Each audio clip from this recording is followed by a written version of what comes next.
says pension fund trustees should not be permitted to accept gifts from those seeking to do business with the fund.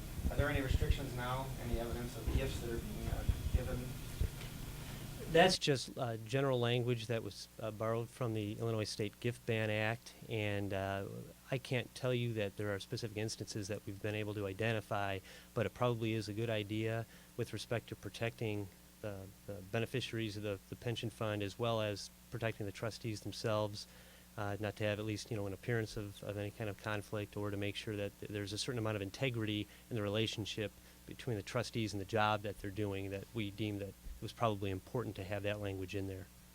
Joe, as far as the funding of these pensions, where do you put, what kind of returns are you getting, and how are you getting those returns? And where I'm going is, Right. perhaps your funds are limited by mandate and are being invested too conservatively.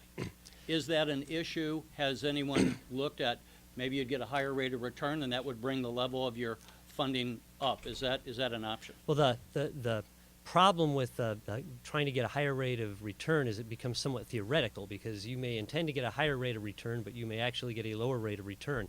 And what we found is we poured through the data on these municipalities with their hundreds of pension funds, is that the investment returns were frighteningly all over the board.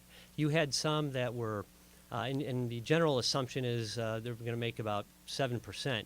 You had some at 5, you had some at -3, you might have had one up at 11.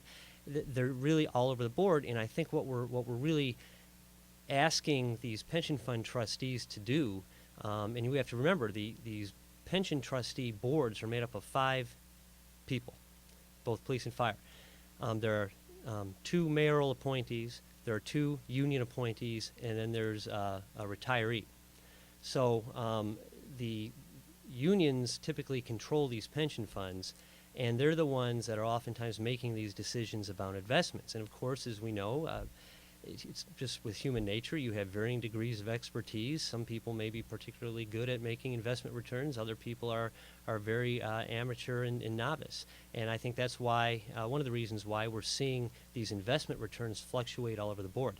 They just don't get the rate of return that the major statewide funds do, that also have professional